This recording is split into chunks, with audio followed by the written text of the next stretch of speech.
नमस्कार दोस्तों, स्वागत है आपका हमारे इस वीडियो में। इस वीडियो में हम बात करने जा रहे हैं एनएचएम नेशनल हेल्थ मिशन कार्यक्रम के बारे में और एनएचएम से संबंधित लगभग हम 20 एमसीक्यू क्वेश्चन जो बड़े इंपॉर्टेंट है, उसे हम इस वीडियो में देखेंगे। तो आइए शुरू करते हैं, वीडियो की शुरुआत करते हैं पहले क्वेश्चन के साथ में। देखिए, आपकी स्क्रीन पर आपको क्वेश्चन दिख रहा होगा पहला, राष्ट्रीय स्वास्थ्य मिशन कार्यक्रम राष्ट्रीय स्वास्थ्य मिशन कार्यक्रम एनएचएम की स्थापना किस वर्ष हुई थी? देखिए, बहुत ही इंपॉर्टेंट और बहुत ही बेसिक क्वेश्चन है जो हमारी परीक्षा में हमसे पूछा जा सकता है कि राष्ट्रीय स्वास्थ्य मिशन की शुरुआत कब से हुई थी? अब देखिए, दिए गए ऑप्शंस में 2002 है, 2005 है, 2010 है, 2013 है। तो इस क्वेश्चन का जो सही आंसर है वो है भैया 2005। ठीक है? तो राष्ट्रीय स्वास्थ्य मिशन एनएचएम की स्थापना 2005 में की गई थी। नेशनल हेल्थ मिशन जो है 2005 में आया था। ये बात हमको बहुत अच्छी तरीके से याद करना है। ठीक है? तो पहला क्वेश्चन हमारा हो गया है, आगे बढ़ते हैं। अगले क्वेश्चन की ओर बढ़ते हैं। दूसरा क्वेश्चन है, नेशनल हेल्थ मिशन के तहत कौन-कौन से प्रमुख उप मिशन आते हैं? देखिए, ये भी क्वेश्चन बहुत ही इंपॉर्टेंट है। हालाँकि जिन्होंने एनएचएम को बहुत अच्छे से समझा है, बहुत अच्छे से पढ़ा है, उन्हें पता है कि जब इस कार्यक्रम की शुरुआत हुई थी, एनएचएम की शुरुआत हुई थी, तो केवल इसमें राष्ट्रीय ग्रामीण मिशन, नेशनल रूरल हेल्थ मिशन ही शामिल था। लेकिन बाद में इस मिशन में राष्ट्रीय शहरी मिशन को भी शामिल कर दिया गया और नेशनल अर्बन हेल्थ मिशन भी इसके साथ में जुड़ गया है। तो वर्तमान समय में एनएचएम के तहत जो है दोनों प्रकार के, कहने का मतलब ए और बी दोनों ही इसके उप मिशन के अंतर्गत सम्मिलित हैं। तो इस क्वेश्चन का हमारा आंसर आ जाएगा ऑप्शन सी, और ऑप्शन सी दोनों, ए और बी दोनों, क्योंकि नेशनल हेल्थ रूरल मिशन के साथ में नेशनल अर्बन हेल्थ मिशन भी अब काम करता है एनएचएम के अंतर्गत। ठीक है, अगले प्रश्न की ओर बढ़ते हैं। एनएचएम का उद्देश्य क्या है? देखिए, बहुत ही बेसिक क्वेश्चन है। नेशनल हेल्थ मिशन का उद्देश्य क्या है? सार्वजनिक स्वास्थ्य प्रणाली को मजबूत बनाना, शहरी और ग्रामीण क्षेत्रों के स्वास्थ्य सेवाओं प्रदान करना, मातृ शिशु मृत्यु दर को कम करना। देखिए, सारे ही ऑप्शन इसके सही है। इसका आंसर आ जाएगा ऑप्शन डी, क्योंकि एनएचएम के ये सारे ही उद्देश्य है ग्रामीण अर्थव्यवस्था को मजबूत करने के लिए और साथ ही साथ में वहाँ की स्वास्थ्य प्रणाली को बेहतर बनाने के लिए ग्रामीण क्षेत्रों में इस योजना को शुरू किया गया था। लेकिन बाद में इसे शहरी क्षेत्र से भी जोड़ दिया गया, क्योंकि इस योजना का जो मुख्य उद्देश्य है मातृ और शिशु मृत्यु दर को कम करना, इसीलिए इसके सभी ऑप्शन जो है सही है और ऑप्शन आ जाएगा इसका भैया डी। चलिए अगले क्वेश्चन की ओर बढ़ते हैं। अगला क्वेश्चन है, एनएचएम किस मंत्रालय के अंतर्गत आता है? देखिए, एनएचएम जो है ना, ये स्वास्थ्य एवं परिवार कल्याण मंत्रालय के अंतर्गत आता है। ये आपको स्पष्ट दिखलाई पड़ेगा। देखिए, वित्त मंत्रालय के अंतर्गत नहीं आता है, ग्रामीण विकास मंत्रालय के अंतर्गत भी नहीं आता है, गृह मंत्रालय के अंतर्गत भी नहीं आता है। तो इसीलिए इसका आंसर आ जाएगा ऑप्शन बी। एनएचएम किस मंत्रालय के अंतर्गत आता है? स्वास्थ्य एवं परिवार कल्याण मंत्रालय के अंतर्गत। ठीक है, बहुत ही सरल क्वेश्चन था। आगे बढ़ते हैं। एनएचएम के तहत 108 एम्बुलेंस सेवा किस उद्देश्य से शुरू की गई थी? देखिए, ये एम्बुलेंस सेवा जो है पुलिस सहायता के लिए तो नहीं है, बेसिकली आपको पता है, ग्रामीण क्षेत्रों में खाद्य आपूर्ति के लिए भी नहीं है और शिक्षा सेवाओं के लिए भी नहीं है। कई बार हमें कुछ ऐसे ही क्वेश्चन देखने को मिलते हैं जो बहुत ही सिंपल होते हैं और हम उन्हें देख के ही समझ सकते हैं कि इस क्वेश्चन का क्या आंसर हो सकता है।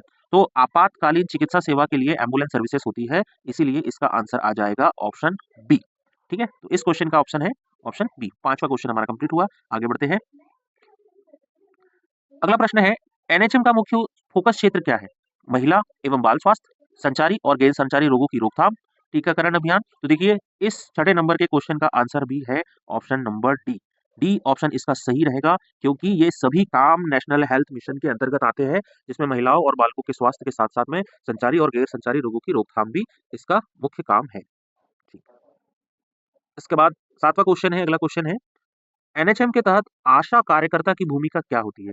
देखिए, नेशनल हेल्थ मिशन में एक बहुत ही महत्वपूर्ण कर्मचारी होती है आशा कार्यकर्ता, जो कि सामान्य तौर पर एक महिला होती है और आशा जो है एक सामुदायिक स्वास्थ्य कार्यकर्ता है। ठीक है? ये सामुदायिक स्वास्थ्य कार्यकर्ता है, ये आपको पता है। दूसरा, ग्रामीण क्षेत्रों में स्वास्थ्य सेवाएँ प्रदान करना इसका काम होता है। बिल्कुल, ये भी इसका काम है और गर्भवती महिलाओं और बच्चों की देखभाल करना, जी हाँ, ये भी इसका काम है। तो इसीलिए क्वेश्चन नंबर 7 इसका आंसर आ जाएगा ऑप्शन नंबर डी। तो क्वेश्चन नंबर 7 का आंसर है भैया ऑप्शन नंबर डी। चलिए आगे बढ़ते हैं, अगले एमसीक्यू की ओर जो है बढ़ते हैं। नेशनल हेल्थ मिशन के तहत टीकाकरण कार्यक्रम कौन-सा है? ठीक है। देखिए, टीकाकरण की बात हो रही है यहाँ पर। आयुष्मान जो भारत है, ये तो आपको पता है कि ये स्वास्थ्य संबंधी एक योजना है, जिसमें कि जो है गरीब परिवार के लोग जिनको आर्थिक तंगी है, उनको मदद पहुँचाई जाती है और प्रधानमंत्री जन आरोग्य योजना भी इसी का जो है भाग है और पोलियो अभियान भी एक टीकाकरण है। लेकिन मिशन इंद्रधनुष, इसमें जो है लगभग 7 प्रकार के टीके लगाए जाते हैं और वर्तमान समय में छोटे बच्चों के लिए मिशन इंद्रधनुष कार्यक्रम चल रहा है, जो कि भारत का एक महत्वपूर्ण टीकाकरण कार्यक्रम है और इस टीकाकरण कार्यक्रम को एनएचएम के तहत ही संचालित किया जा रहा है। तो क्वेश्चन नंबर 8 का आंसर आ जाएगा भैया ऑप्शन नंबर बी। तो बी हमारा जो है इस क्वेश्चन का आंसर क्या है? सही है। चलिए आगे बढ़ते हैं। एनएचएम में आरसीएच का पूरा नाम क्या है? देखिए ये एक ऐसे क्वेश्चन आपको देखने को मिलेंगे जिसमें कि कुछ ऐसा शॉर्ट शॉर्ट फॉर्म में आपको जो है लिखा हुआ मिलेगा और आपको उसका पूरा नाम जो है अच्छे से बताना पड़ेगा। तो देखिए आर फॉर यहाँ पर आ जाएगा रिप्रोडक्टिव, सी फॉर यहाँ आ जाएगा चाइल्ड और एच फॉर हो जाएगा हेल्थ। तो ये रिप्रोडक्टिव एंड चाइल्ड हेल्थ से जुड़ा हुआ है और आरसीएच का एनएचएम में पूरा अर्थ रिप्रोडक्टिव एंड चाइल्ड हेल्थ है। हाँ, R rural community health, regional and child health ये भी है, लेकिन इसका सही आंसर आएगा भैया आंसर नंबर ए। ठीक है, तो क्वेश्चन नंबर 9 का आंसर है भैया ए। चलिए आगे बढ़ते हैं।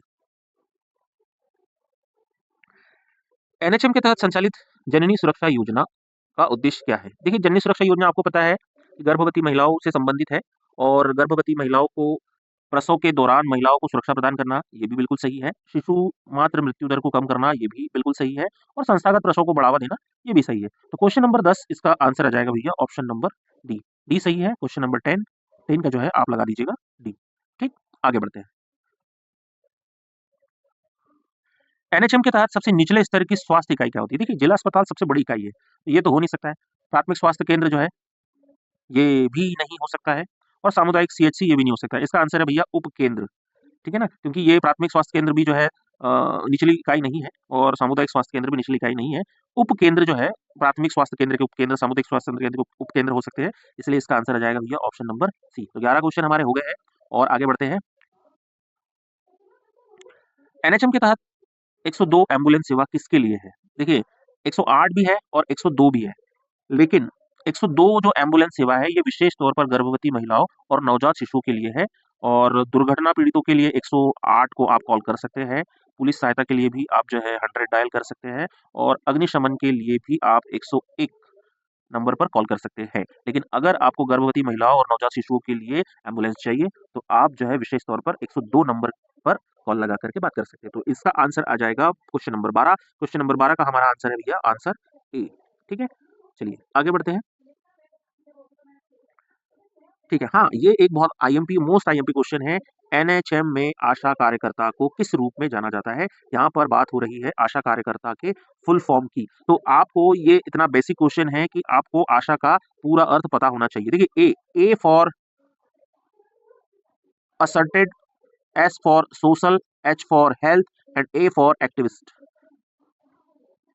accredited social health activist, accredited social health activist ये आशा का पूरा नाम है। इसीलिए इसका आंसर आ जाएगा भैया आंसर ए। क्वेश्चन नंबर 13 का आंसर है क्वेश्चन ए। ठीक है, ये आपको इन सब पर जो है ध्यान बिल्कुल भी नहीं देना है। आपको ये सीधा-सीधा याद होना चाहिए ये क्वेश्चन, क्योंकि इस क्वेश्चन को आपको गलत बिल्कुल भी नहीं करना है। आशा का पूरा फुल फॉर्म आपको अच्छे से पता होना चाहिए। ठीक है, अगले क्वेश्चन की ओर बढ़ते हैं। एनएचएम के तहत पोषण अभियान का उद्देश्य क्या है? देखिए, इस अभियान का उद्देश्य बच्चों में कुपोषण कम करना बिल्कुल सही है, गर्भवती महिलाओं में पोषण की सहायता प्रदान करना बिल्कुल सही है और स्तनपान को बढ़ावा देना ये भी सही है। कुल मिलाकर के इस क्वेश्चन का आंसर आ जाएगा ऑप्शन नंबर डी। 14 का नंबर का जो क्वेश्चन है उसका आंसर है भैया ऑप्शन नंबर डी। चलिए एकदम सरल सिंपल सा क्वेश्चन था, बहुत ज्यादा टिपिकल नहीं था। ठीक है, एनएचएम के तहत एनएचएम के तहत अगला प्रश्न है हमारा, कायाकल्प कार्यक्रम किससे संबंधित है और तो इसका आंसर है भैया अस्पतालों की सफाई और स्वच्छता में सुधार, ऑप्शन ए। यही इसका आंसर है। बच्चों के टीकाकरण से संबंधित नहीं है, कायाकल्प सेवाओं से संबंधित नहीं है, मानसिक स्वास्थ्य से संबंधित नहीं है, यह है अस्पताल की साफ सफाई से। आपको कायाकल्प के तहत पता चल भी गया होगा, अगर आप सरकारी अस्पताल जाते हो तो वहाँ पर बहुत सारी जो है सुविधाएं आपको देखने को मिलती है, साफ सफाई वगैरह देखने को मिलती है, वो एनएचएम के मिशन कायाकल्प कार्यक्रम के तहत ही देखने को मिलती है। चलिए आगे बढ़ते हैं। एनएचएम के अंतर्गत मातृ मृत्यु दर एनएचएम के अंतर्गत मातृ मृत्यु दर, एमएमआर और शिशु मृत्यु दर आईएमआर को कम करने के लिए कौन सी योजनाएं लागू है? तो देखिए इसके लिए जो है भारतीय जो सरकार है उनके द्वारा बहुत सारी योजनाएं जो है चलाई गई है और प्रधानमंत्री जन आरोग्य योजना तो सभी के लिए है, लेकिन विशेष तौर पर मातृ मृत्यु दर और शिशु मृत्यु दर की अगर हम बात करें तो इसके लिए चलाई गई योजना है भैया जननी सुरक्षा योजना, ऑप्शन नंबर बी। तो क्वेश्चन नंबर 16 इसका आंसर आ जाएगा ऑप्शन नंबर बी। ठीक है ना, आगे बढ़ते हैं। क्वेश्चन नंबर 17 है, एनएचएम में जिला स्तर पर स्वास्थ्य सेवाओं की देखरेख कौन करता है? जिला स्तर पर स्वास्थ्य की देखरेख कौन करता है? तो इसका आंसर आ जाएगा जिला स्तर पर मुख्य मुख्य चिकित्सा एवं स्वास्थ्य अधिकारी। क्वेश्चन नंबर 17 का आंसर है ए, सीएमएचओ यह रहेगा इसका आंसर। चलिए आगे बढ़ते हैं। एनएचएम के तहत राष्ट्रीय मानसिक स्वास्थ्य कार्यक्रम नेशनल मेंटल हेल्थ प्रोग्राम कब शुरू किया गया था? देखिए, नेशनल मेंटल हेल्थ प्रोग्राम शुरू किया गया था भैया 1982 में। ये आपको वैसे ही याद होगा, इसको तो बिना देखते से ही आप जो है इसको टिक कर दोगे और 1982 आप याद रखिएगा। Question number 18 option number A, ये इसका सही आंसर रहेगा। आगे बढ़ते हैं। क्वेश्चन नंबर 19, एनएचएम का कौन सा घटक गैर संचारी रोग एनसीडीएस से संबंधित है? देखिए, एनसीडीएस से संबंधित अगर हम बात करें गैर संचारी जो रोग है, तो इसका आंसर आ जाएगा ऑप्शन ए ही इसका जो है आंसर मुझे लग रहा है। ए ही होना चाहिए क्योंकि गैर संचारी रोगों में कैंसर गैर संचारी, मधुमक्खी सॉरी बोल रहा हूँ, मधुमेह जो है गैर संचारी है, हृदय रोग जो है ये भी गैर संचारी है, स्ट्रोक रोकथाम ये भी जो है गैर संचारी रोग है। संचारी रोग अलग होते हैं, जैसे कि एड्स नियंत्रण संचरण से संबंधित है और बाकी दूसरे जो रोग है ये तो उनसे रिलेटेड है ही नहीं। तो इसका आंसर आ जाएगा भैया आंसर ऑप्शन ए। चलिए आगे बढ़ते हैं। एनएचएम के तहत कौन सा कार्यक्रम माताओं और नवजात शिशुओं के स्वास्थ्य की जांच के लिए है? ठीक, देखिए ये भी बहुत ही सरल और बहुत ही सिंपल सा क्वेश्चन है। जांच के लिए पूछा है, स्वास्थ्य की जांच के लिए आपसे जो है आंसर पूछा है, तो स्वास्थ्य की जांच के लिए जो है प्रधानमंत्री मातृ वंदन योजना है और ये माताओं और नवजात शिशु के लिए। राष्ट्रीय बाल स्वास्थ्य कार्यक्रम भी है, लेकिन ये बच्चों से संबंधित है, इंद्रधनुष टीकाकरण से संबंधित है, जननी सुरक्षा योजना यह जो है माताओं से संबंधित है, लेकिन जननी सुरक्षा योजना जो है मुख्य रूप से प्रसव से संबंधित है। यहाँ पर बात हो रही है जांच से संबंधित, तो जांच के लिए जो है प्रधानमंत्री मातृ वंदन योजना ऑप्शन नंबर बी। ठीक है? तो ये रहे हमारे एनएचएम से संबंधित 20 महत्वपूर्ण प्रश्न। आपको हमारे ये प्रश्न कैसे लगे, आप हमें ज़रूर बताइएगा, ठीक है? बहुत ही बढ़िया जो हमने 20 एमसीक्यूज़ लगाए हैं। अगर आप इसी तरह से हमारे एमसीक्यूज़ को लगाना चाहते हैं, तो कमेंट में यस या नो या जो भी आपके सुझाव हो हमें कमेंट बॉक्स में ज़रूर दीजिए, ताकि हम आपको इसी तरह से रोज़ नए-नए एमसीक्यू क्वेश्चन कराते रहें। ये सारे क्वेश्चन जो है आने वाले महिला पर्यवेक्षक भर्ती परीक्षा में आपको बहुत ही हेल्प करेंगे। तो हमारे चैनल को सब्सक्राइब कर लीजिए और जुड़े रहें हमारे साथ में। नमस्कार।